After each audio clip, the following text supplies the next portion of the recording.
Hi, everybody. Welcome as you're coming in. We're going to let our webinar attendants get in, and we'll be starting in just a couple minutes.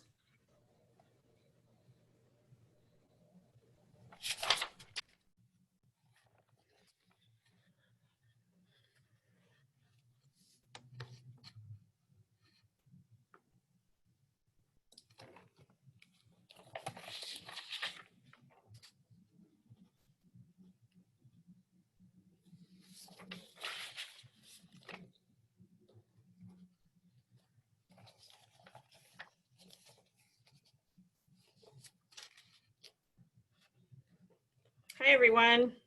As you're coming in, we're going to give it just another minute or so to get all our attendees here, and we'll be starting in just a couple minutes.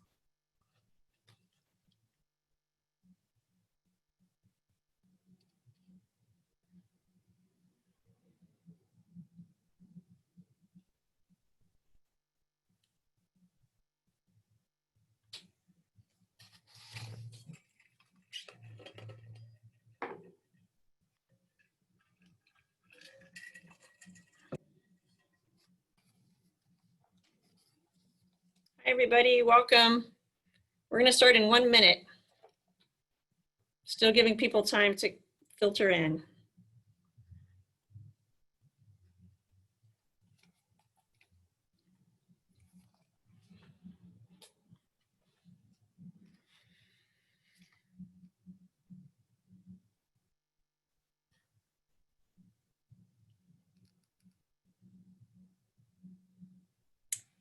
All right, welcome everyone. Let's go ahead and get started. My name is Evan Schmidt. I'm the CEO of Valley Vision, and I'm very happy to bring to you today the COVID-19 Resilience Poll webinar. This is a partnership with Cap Public Radio and Valley Vision, and we have some great panelists here today, and we're going to dive into the data and talk about how the COVID-19 is impacting people in the region. First, I'll tell you just a minute about Valley Vision. Valley Vision is a nonprofit civic leadership organization dedicated to creating livable communities across the capital region by advancing economic prosperity, social equity, and environmental sustainability. We conduct research and bring people together to create community-inspired solutions. And I want to do a little bit of housekeeping before we start. I think we're all getting used to webinars, but for this webinar, you all as participants are on mute.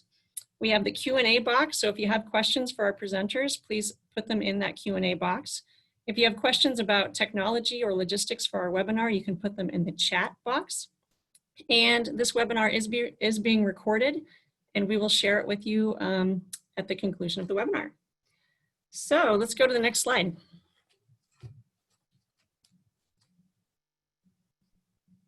All right, what are we going to talk about today? We're going to take some time to present our COVID-19 resilience survey. We'll talk about how it was conducted and the key findings of the data that we found. And we have a panel here to respond to the findings and talk about how it's impacting the communities that they work most closely with. We're going to make sure that we take time for question and answer, and then we will go ahead and wrap up. That'll be about an hour that we'll be here. You can go to the next slide. We're really excited to welcome our panel today. We have Sarah Mises-Tan. She's a reporter from Cap Radio. Cap Radio, like I mentioned, has partnered with us in putting on this poll, so she's been involved in extensive coverage about our poll. We have Rachel Rios, the Executive Director of La Familia Counseling Center. Rachel's going to talk about what she's seeing through her organization and with her communities. And we have Stephanie Bray, the President and CEO of United Way California Capital Region, who also is going to be able to give a lot of insight into what she's seeing out in the community. You can go to the next slide. All right, I'm going to tell you just a little bit about our public opinion polling series. Valley Vision has been doing this work for a couple years now, and this is the 6th poll that we've conducted. We do these polls in partnership with the Institute for Social Research at Sacramento State, and we poll on topics that are of interest and pressing topics within our region. And so in the past, we've polled on civic amenities, transportation, livability, the environment, education, and workforce. A little bit about the methodology of our poll. We work from a panel of people across the region. So we work in an 8-county region, which is Sacramento, Yolo, Yuba, Sutter, El Dorado, Placer, Solano, and San Joaquin.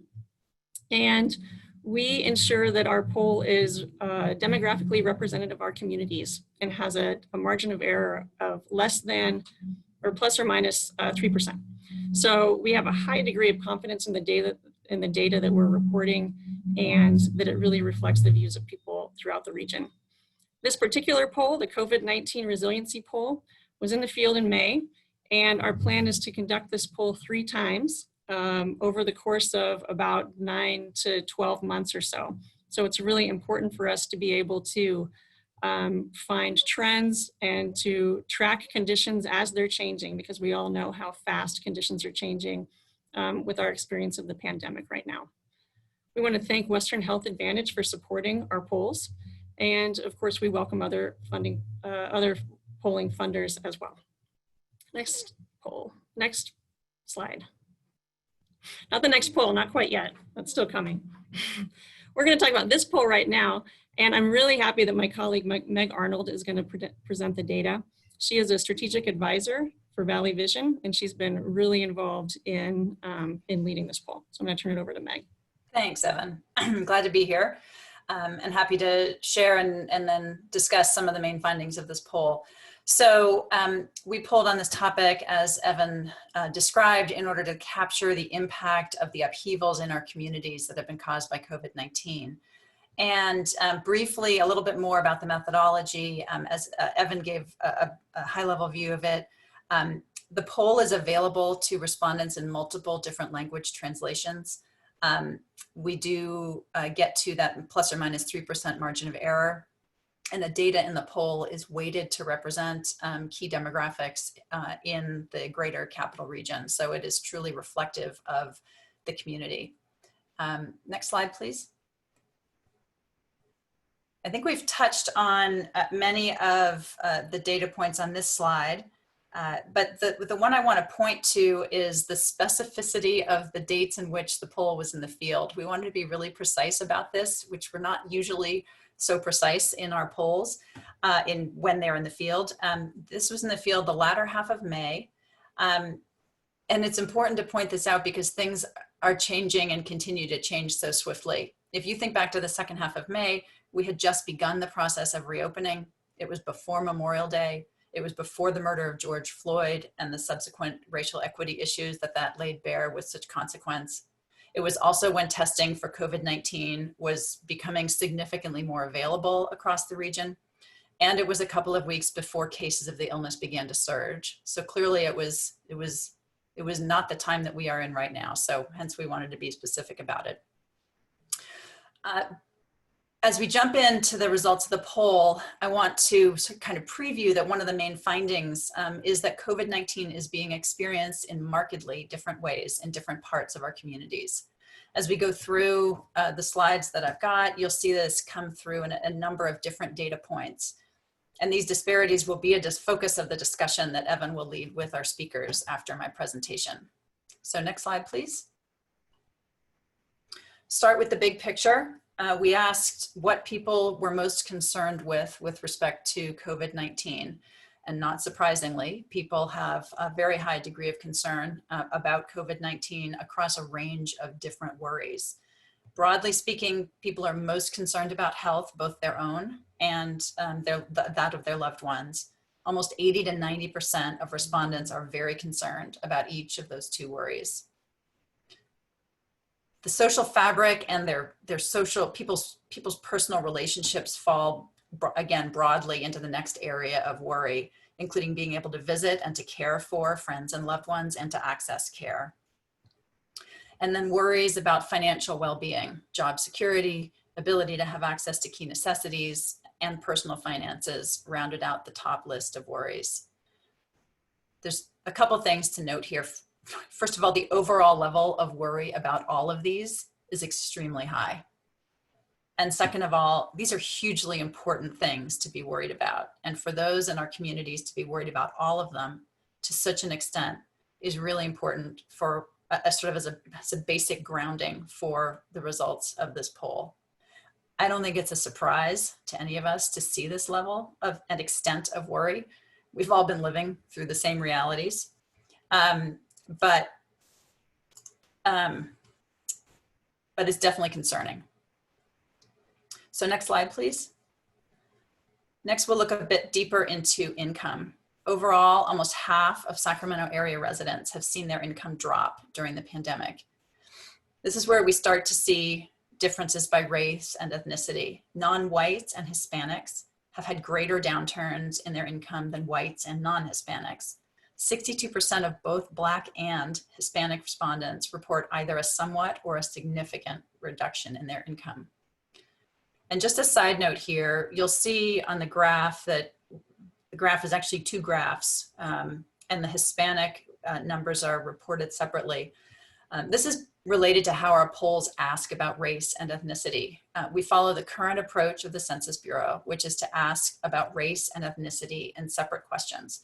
Thus, someone could identify as both white by race and as Hispanic by ethnicity. And that's why this graph and some of the others that you'll see shortly hold the two, race and ethnicity, as distinct from each other, because if we were to combine them into a single graph, that would result in double counting. There is a proposal before the Census Bureau to modify this approach and instead combine race and ethnicity into a single question, but that is not how the current census, the one that's in process right now, has been structured. And so that's why we, for consistency's sake, follow the same approach. So next slide, please. That was just a side note on methodology. Moving from thinking about income to access to a range of necessities, we see again that Hispanic and Black populations are facing greater challenges. To pick just two of the multiple data points on this slide, non-prescription or over-the-counter medication was difficult or impossible to get for 44% of Hispanics, a full 50% of African Americans, but only 32% of whites and 26% of Asians and others. Mental health services, which we'll talk a little bit in more detail shortly, were difficult or impossible to access for 43% of Hispanics, 48% of African Americans, 25% of whites, and only 10% of Asians and others. And, you know, I won't belabor and go through all of these data points, but we asked not just about non-prescription medicine and mental health services, but also about access to medical advice, access to in-home health assistance, and access to prescription medicine. And across all of those metrics, both the Hispanic and the African American populations were significantly more challenged. Next slide, please.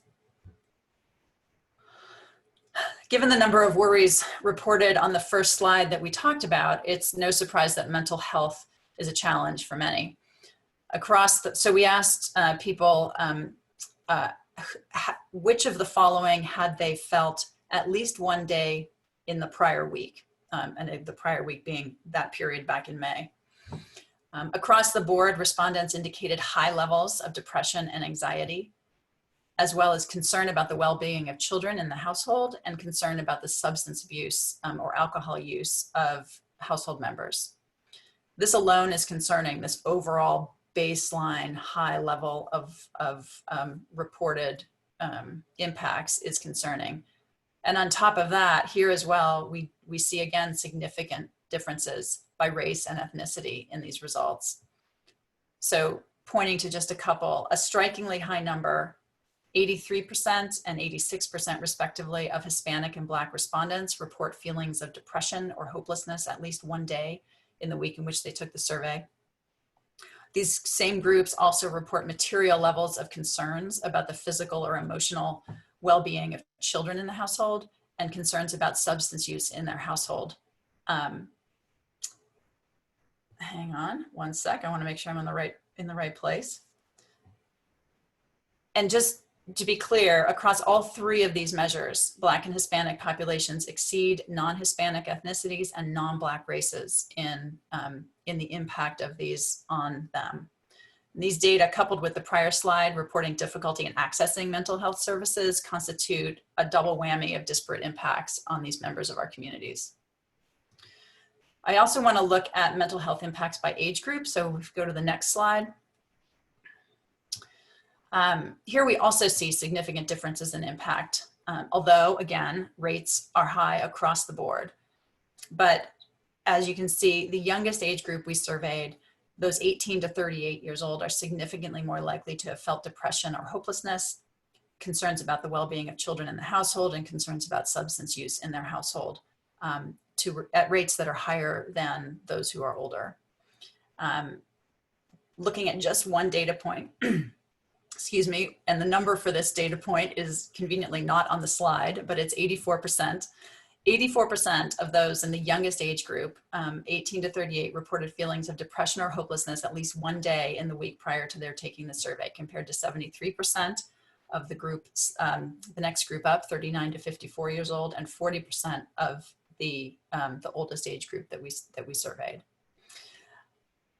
I don't want the identification of these disparities to mask the overall message, both on the prior slide and on this one, that these levels of reported concern and depression and hopelessness are incredibly high across the board.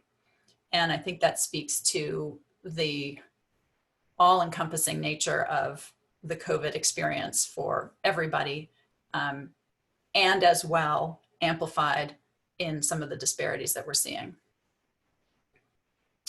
So we'll move from mental health to work on the next slide. Work changed for almost everybody overnight, and in some cases truly overnight. And we asked a few questions to get at the heart of those changes. This slide just gives two quick glimpses of the phenomenon of remote work. First, we asked about work location for those employed during coronavirus, and that's the bar chart on the left side of the screen. Across the board here, we see substantial percentages of people who are working remotely, either completely, which is the dark blue bar, or partially hybrid work from home, work at the work site, and that's the light blue bar. We also, as you can see, broke this down by income level, and assessed by income level, the highest earners in our region are the most likely to be working entirely remotely or partially so, 68% entirely and 12% partially, for a grand total of 80% of the workers at that income level who have some degree of remote work in this period. All of the other income levels range between 28 and 39% of people working fully remotely, which is a striking disparity between those and the highest income level. And it's also one consistent with national findings as well. Lower income work may be associated with work that simply cannot be done from home as readily. For example, those working in grocery stores or other storefront retail, in agriculture, in delivery services, and in other service occupations that may have been categorized as essential and so remained open and functioning. We also asked people, the graph on the right is about essentially, how do you like working remotely? What was your experience? How much did you work remotely before coronavirus, and what would you prefer to be able to do afterwards? And you can see, although the legend is a little bit hard to read, at least on my screen, the left-hand set of columns, it shows that 63% of people had zero remote work days pre-coronavirus pandemic, and 31% would like to have zero remote work days post-pandemic. Whereas there is an increasing interest in working either 1 to 4 days remotely, which is the middle set of bars, 40% of folks hoping that that might be able to be an option post-pandemic. And then almost a third of people interested in working full-time remote following the pandemic, where only 11% were doing that prior. So potentially sort of a groundswell of interest in remaining remote to the extent possible. Next slide, please. We also asked about people's use of various health precautions, such as hand washing, distancing, sheltering in place, wearing masks, and found that many people were using many of the individual measures, which is fabulous. This slide shows the percentage of people who reported using 4 or more of those individual measures. You can see that both by gender and by age, a large majority of people are using 4 or more health precautions, generally in the mid to high 70 and low 80% in terms across for both gender and age groups. Though it is true, men are slightly less likely than women, and the youngest age group is slightly less likely than the older age groups to use 4 or more measures. We do, however, see significant variation by political affiliation, with 55% of Republicans using 4 or more measures compared to 64% of independents and 85% of Democrats. We did ask for political affiliation across all of the questions in the poll, as we did by age, by gender, by income, and by race and ethnicity. And this and the next 2 slides are a couple of the different takes on the political affiliation and the impact on the results of the poll.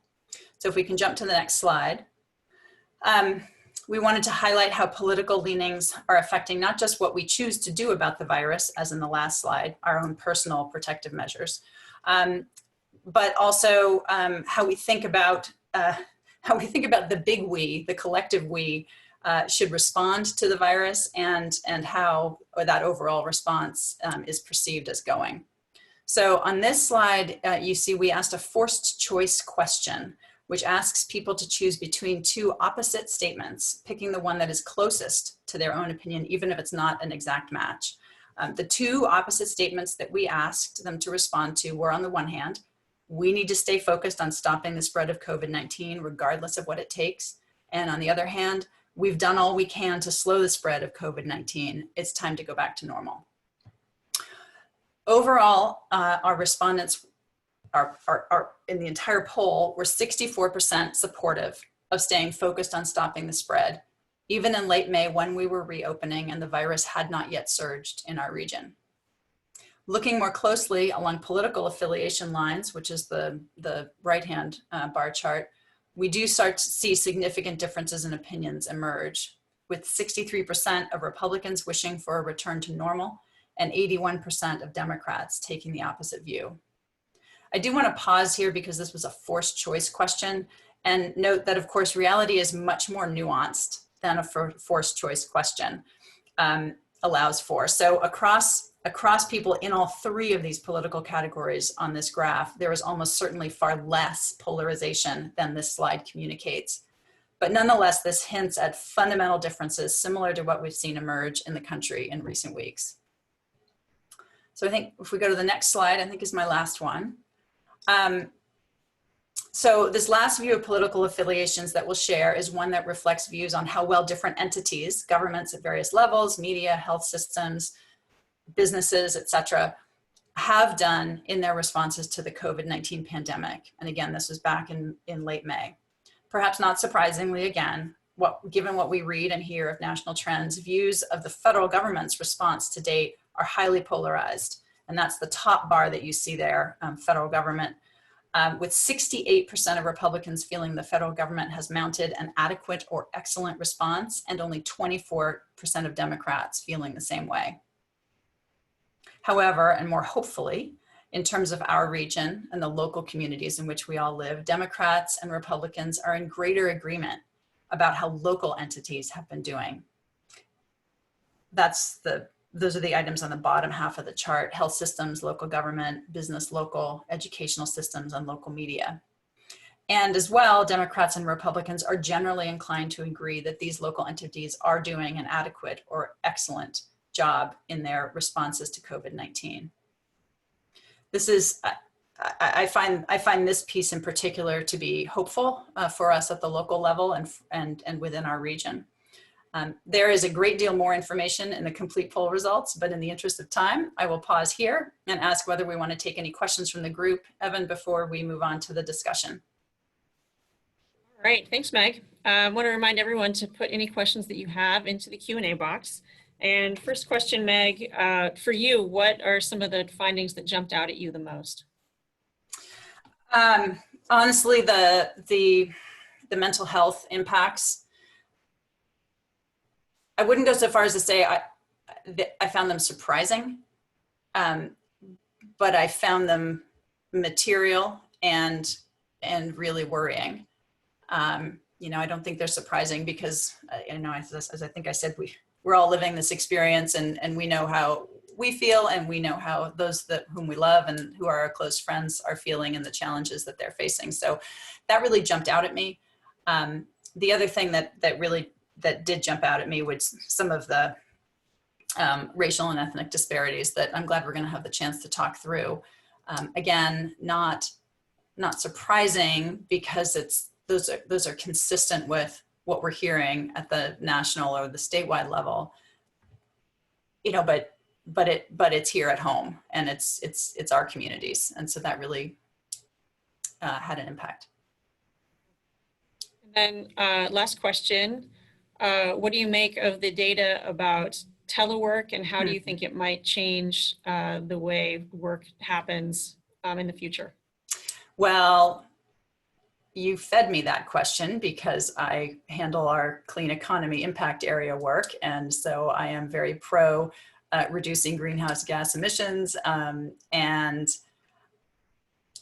very hopeful that remote work will be something that will stick.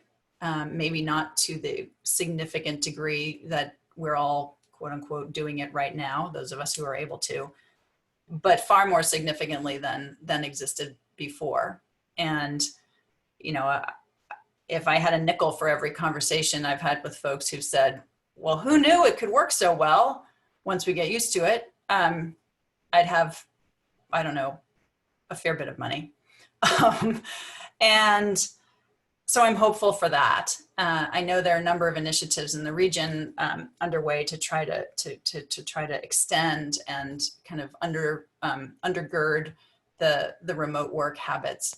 I'm hopeful as well that it will not be predominantly those who are our highest income earners who are sort of most able to do it, but that there will be ways to make that more accessible to a broader range of income levels.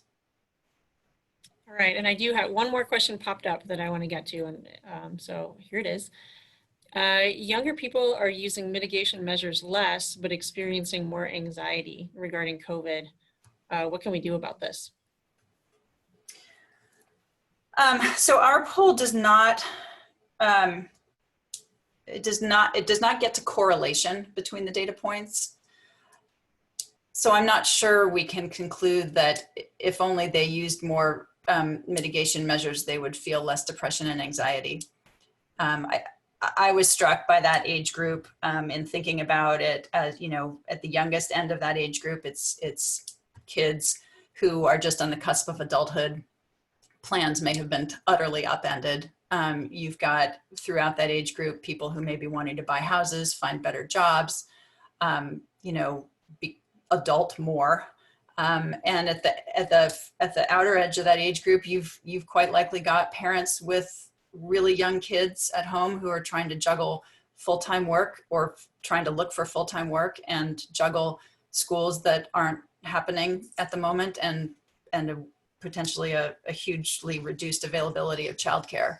So I don't know that there's a panacea to any of that, but I think working together in our communities and with each other to find creative solutions that are equitable is a way that we can hopefully make a dent in that. All right, thanks, Meg. And I agree. I think that looking at how this is impacting our young people and what to do about it is a really important issue. And I think we're going to have the opportunity to get into that and many other things with our panel. So thanks so much for presenting that, Meg. And I'm going to turn it over to our panel. Sarah, I think I'm going to start with you. So Capital Public Radio and Valley Vision partnered to put on this poll. So we worked closely together and were really involved in diving into the data together. I would say Valley Vision was more on the quantitative side because we had all that survey data. And Capital Public Radio, I think you were really able to get into the personal stories and dive in really deep on a few things.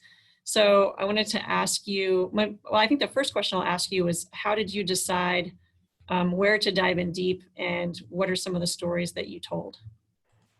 Sure. Thanks so much for having me. I think the first thing that I did when I looked at this data, just given that I'm a reporter who kind of looks at things through the lens of racial equity, is that I just looked at the race column. And we had a feeling, just as reporters who had been covering the COVID crisis since March, that divisions along racial lines were becoming more and more stark as a result of the pandemic. So higher rates of poverty or depression were certainly things that we were getting a sense of just in like my day-to-day reporting during the pandemic. And so it was interesting to see the data basically mirror a lot of that back and kind of confirm a lot of those stories that we'd been hearing, voices that we'd been hearing from advocates kind of showing in the numbers very strongly. And so for me personally, I focused very closely on what things looked like racially in the race column. And I basically pulled a couple items that I thought were the most stark or stood out the most to me. And so obviously, I think you showed earlier, the rates of hopelessness and depression were far and above highest for Black respondents and for Hispanic respondents. And so that was a story that we decided to focus on to dig deep and speak with some actual workers who were concerned about getting COVID on the job. Another question that you guys asked, but kind of get a little more about like what their day-to-day life was looking like during all of this. And so that's one story that we pulled. We also looked at just concern over coronavirus. I saw that far and away Asian Americans or Asian respondents had the highest desire to want to curb the coronavirus. I thought that was interesting. That's just it kind of jumped out to me. We dug in a little bit deeper on that. And then also I think the one statistics that maybe gets buried a little bit, just because it isn't super obvious, like when you look at all the things and you're like, oh wow, like 80% of these respondents said this one way, is just the way white people were impacted, I guess. And I know that some researchers have called it white advantage in some way, but that was a statistic that also really stood out to me. It stands out so much that it's almost invisible, in that, across the board, you do see, while you see the suffering of African-American respondents and Hispanic respondents very often, you also see better outcomes for white respondents in large part, higher rates of financial stability, less likely to have lost a job as a result of COVID, less concerned about catching COVID on the job. So those are things that we also dug into a little bit. Great, and I think the way you were able to reach out, do a lot of interviews, get a lot of personal stories, I think added a lot to our ability to kind of express what's going on in our region around this. Any one or two stories that really jump out at you as you were doing those interviews? Yeah, I think, honestly, I think it was the white advantage story that we did, which I know got a lot of play on the web. I think that was something that doesn't always jump out in the numbers, but it was a lens that I decided to kind of tackle this data from. And I think that actually showed as much about the suffering of other groups as it did about how, I think we really asked the question, like, why is it that white people may not be as concerned about getting the coronavirus? Is it just income or is it something else? And I think a lot of the researchers that I spoke with and a lot of the experts kind of saw this data as just an illustration of, in some ways, white privilege, which I thought was really fascinating. And it kind of just like speaks to the intersection of this moment of both a racial justice and racial equity moment, and also, of course, a pandemic that we're seeing. And so I thought that was the most fascinating. Absolutely. Well, thanks, Sarah. And I think that, this idea of the different ways that different communities are experiencing the pandemic and the racial disparities there is absolutely one of the big takeaways from the poll. And I'm really glad that both Rachel and Stephanie are here as well, because they work so closely in the communities and can talk to us not only about what they're hearing and seeing, but also what kind of actions need to be taken. Where do we go from here? So I'm going to start with Stephanie, and first of all, ask you to talk a little bit about the work that you do, and also to address, what are you seeing in your communities, and how do these data points resonate with you? Sure. So first, thank you for including me on this discussion. Our United Way, broadly, we have a focus on fighting poverty, and we are looking at education as that lever. And so we have been doing that work, and it really came out of our understanding of the data and where we believe the greatest opportunity was to help lift families out of poverty.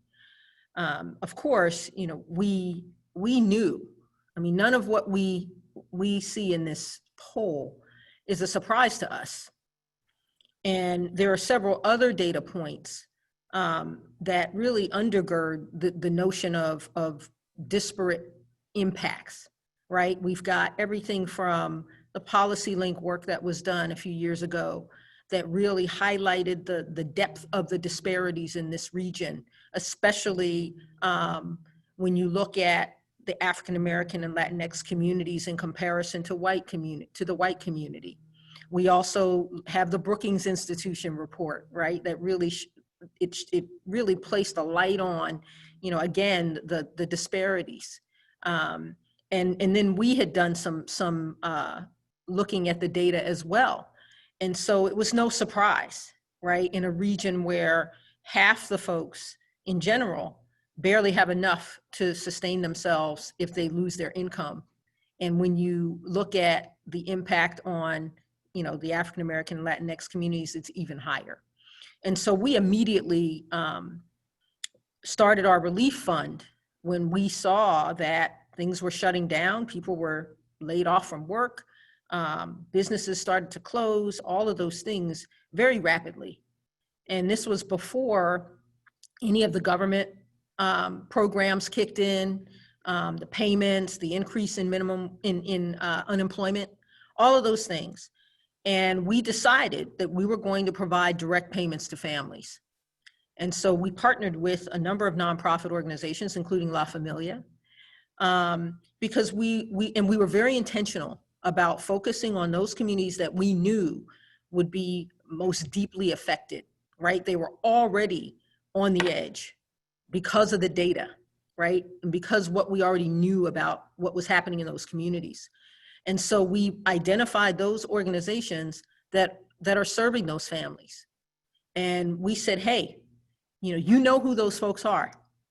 And here are resources that will help alleviate early on, the challenges, the financial challenges. But we did something else. We also connected all of those families with each other, and they formed a support network. And we didn't tell them how they should use the money. They got to decide how they use those funds.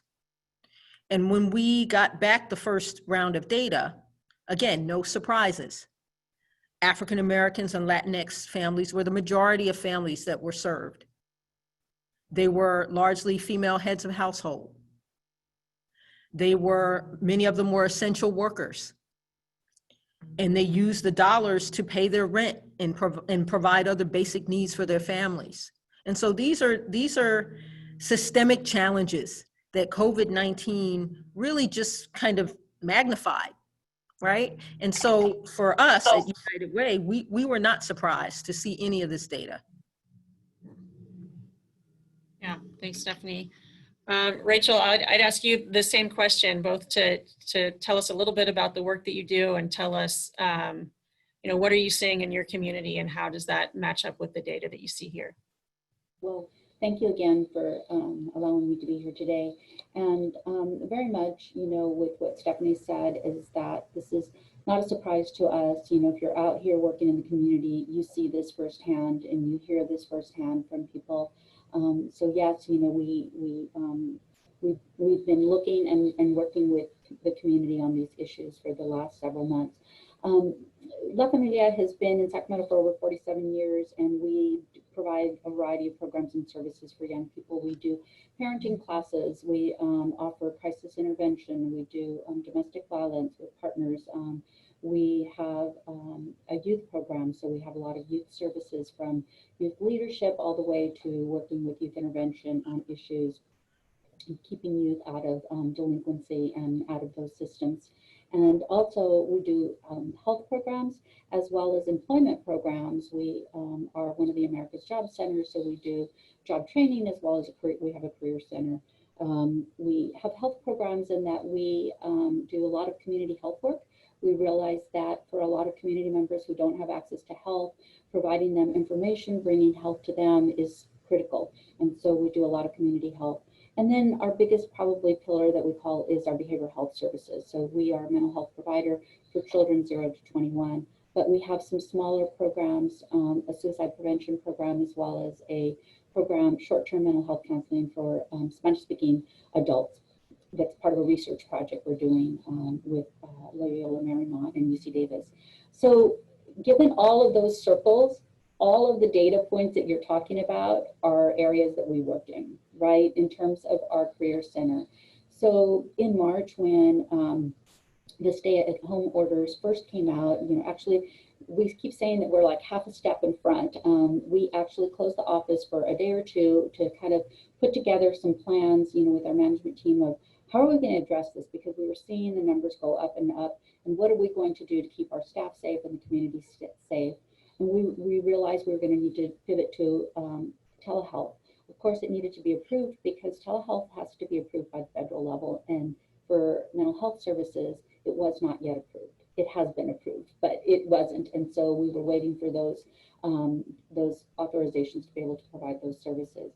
We made the decision that we would keep our career center open, because so many of the community members that were calling us were saying they were going to the state, they were going to the county, and everything was closed, and they did not know what to do. They didn't know how to apply for benefits. They didn't know how to be able to access any of the services. And so we made a decision that following the social distancing protocols, we would remain open to the public.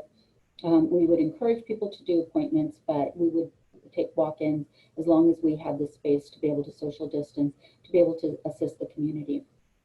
And that we would do face-to-face contacts for mental health counseling only if the client required it. We would really encourage them to do a telehealth system, but if they really required it, that we would do that, because we know that for many community members, especially the Latinx community, the fact that they're even engaged in mental health counseling is a big step forward, right? Because there's a lot of stigma, a lot of barriers. And so we didn't want to go backwards in doing all the work that we've been doing over the years to be able to get people to come in and to talk about the services and to get services.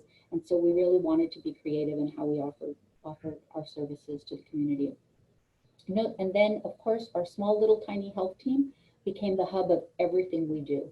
We are now one of the COVID testing sites. And so working with county public health and really looking at how we work with the community has brought to light so many issues and disparities that exist in terms of communication.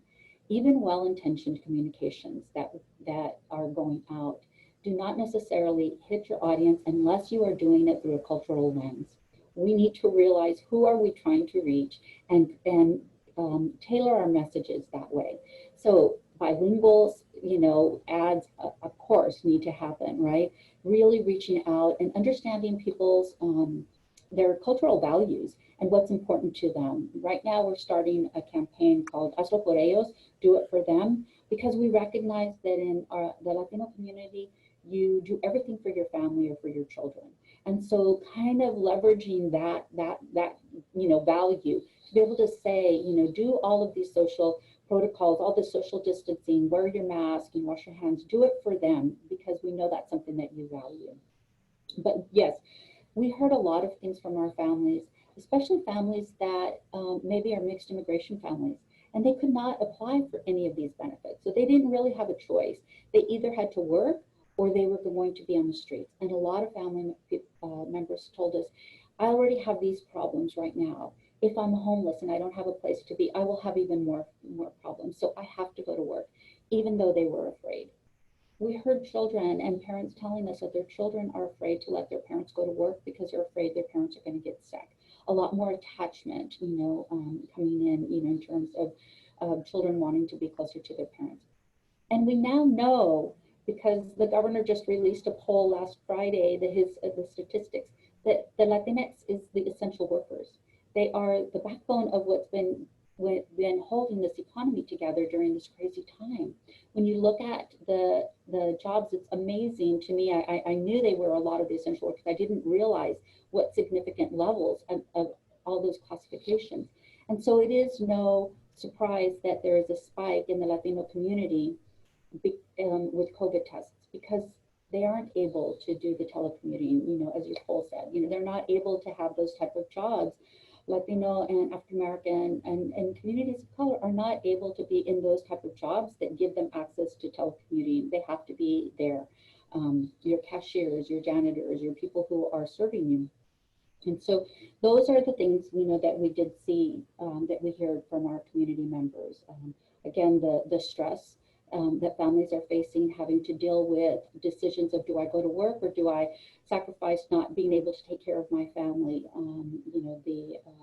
The employment stresses of, going to a job that may not provide you the personal protective gear to be able to take care of yourself. You don't have leave balances, so you can't take time off when you're sick. And then of course, just overall in health, not having access to health systems, maybe not having insurance. So if you are sick, how do you know? The county has since, you've done your poll, has since opened up many community testing sites. And so trying to address a lot of those issues. But yes, pretty much your poll has mirrored a lot of what we've been seeing and hearing in our communities. Yeah, thanks, Rachel. And Stephanie, I see you nodding your head a lot, especially as we're talking about essential workers and the impact that's having,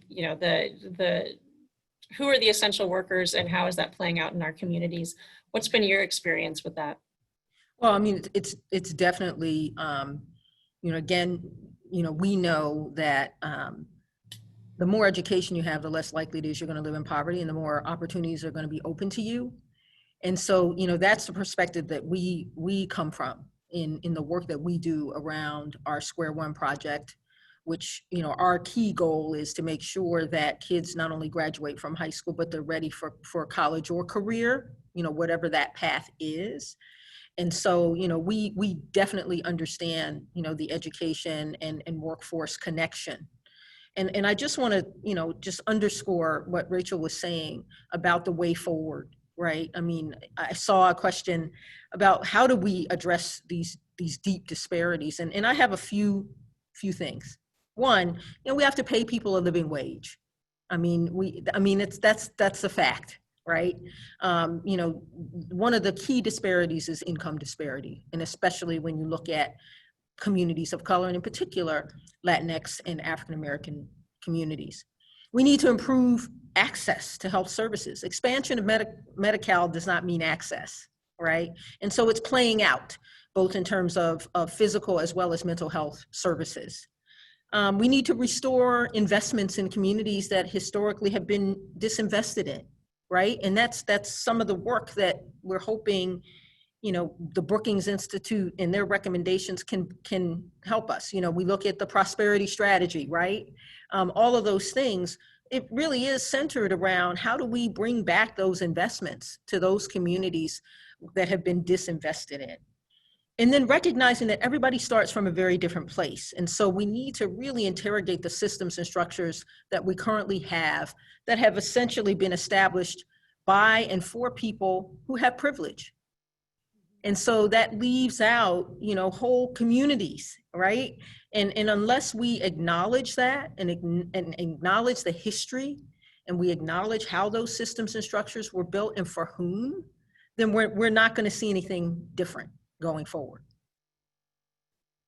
Yeah, thanks, Stephanie. And I think I really like the thoughts around the concrete things we can do to address disparities and address the systems that are in place now.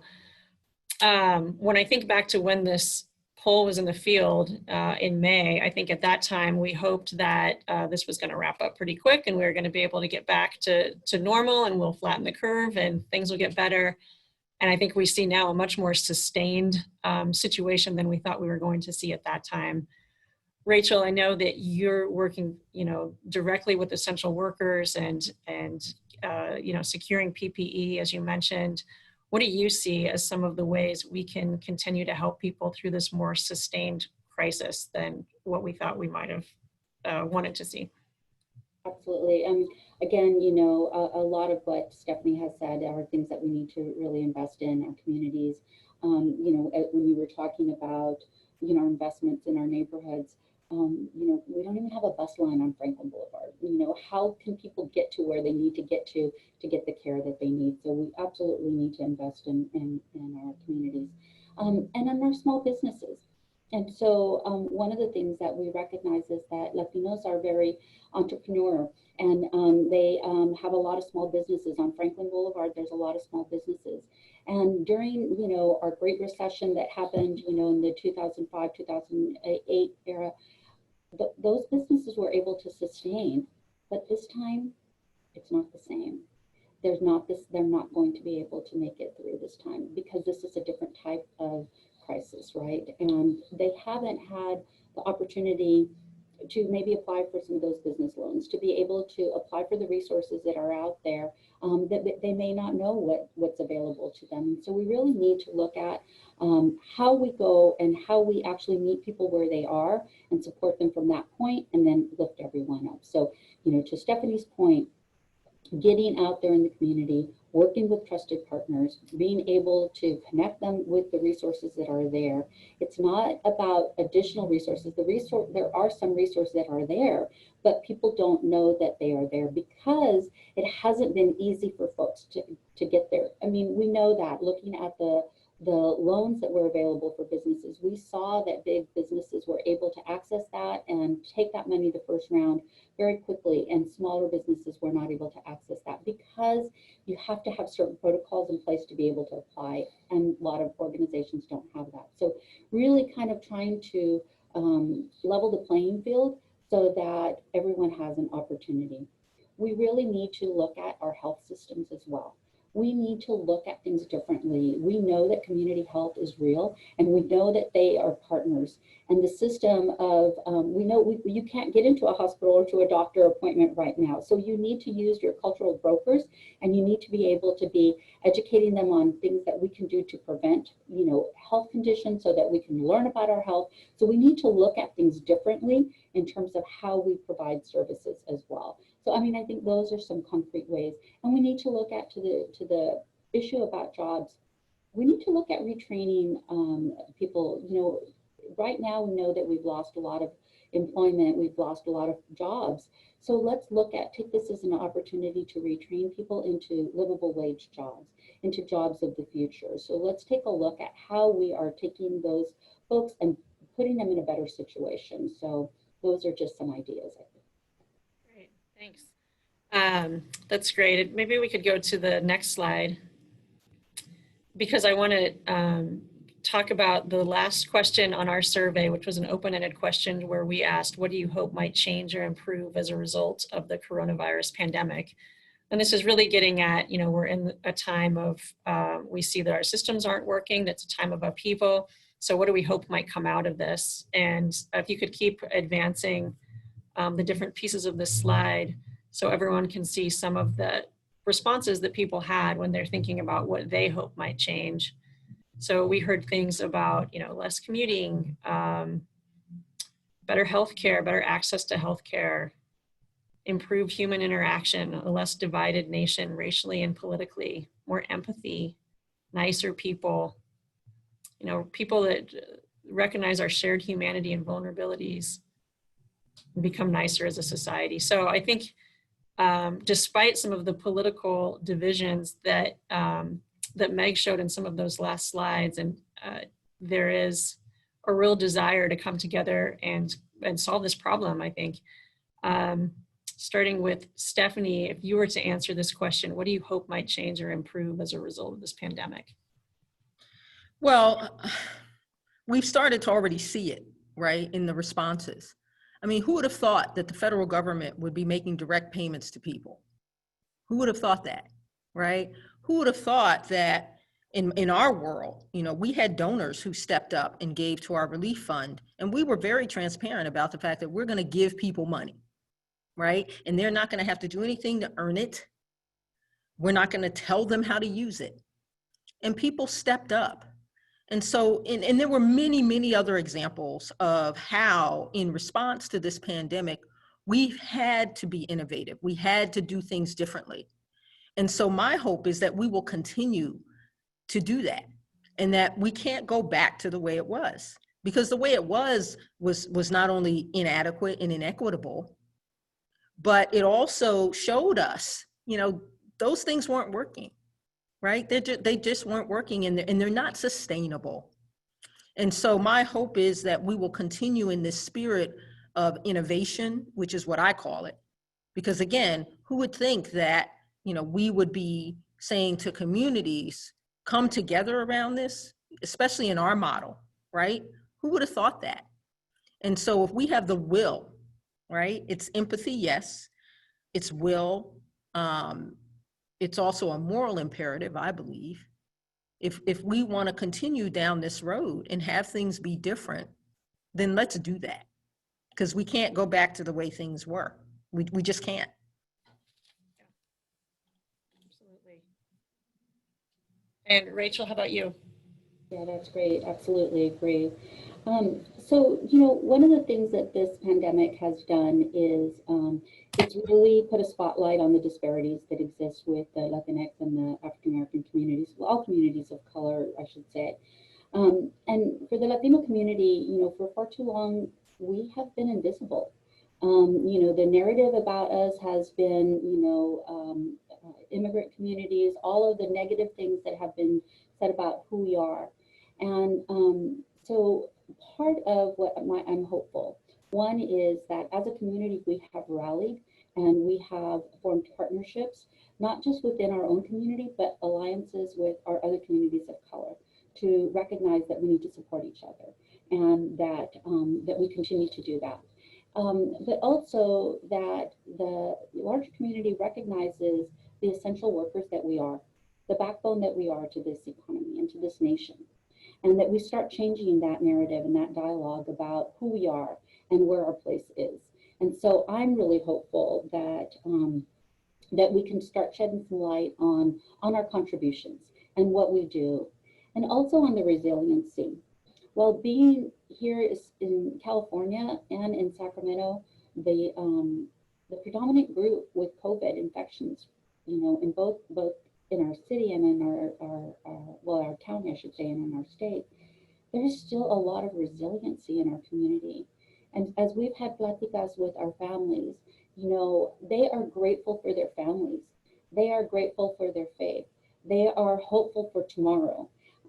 They want to continue to work. They want to continue to, realize their dreams. And so I am hopeful that we will all get through this, and that we will build a better community through all of this, better understanding for all of us.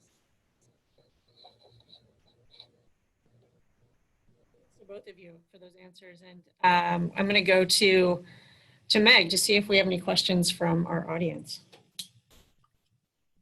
We do. We've got one question. It's not a small one, and it says, how do we level the economic playing field between the different ethnic groups? Well, that is a heavy question, but the answer is really not as complicated as people think, right? Yes, it's complex because there's no one particular issue or element of that creates this disparity. They're really structural issues that have to be addressed at every level. They really are. And I think it just starts with the will to do that, right? Because if we have the will to change it, then all kinds of ideas can come forward, right? If we have the will, we'll make the investments that we need, right? In those communities where there's been disinvestment. We will make sure that we improve access to healthcare, right? However that looks, right? That we will engage with and see communities as assets, no matter what income level, no matter what education level.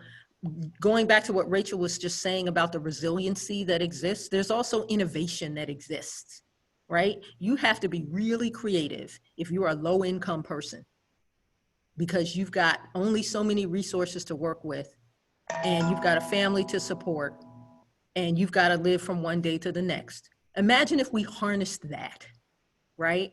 Imagine if we harnessed the innovation that we know here at United Way exists in those communities, and really up in this idea that, you know, we know what's best for the people who are bearing the greatest burden of these disparities, right? So it's going to take a whole different way of thinking, and it really starts with that will.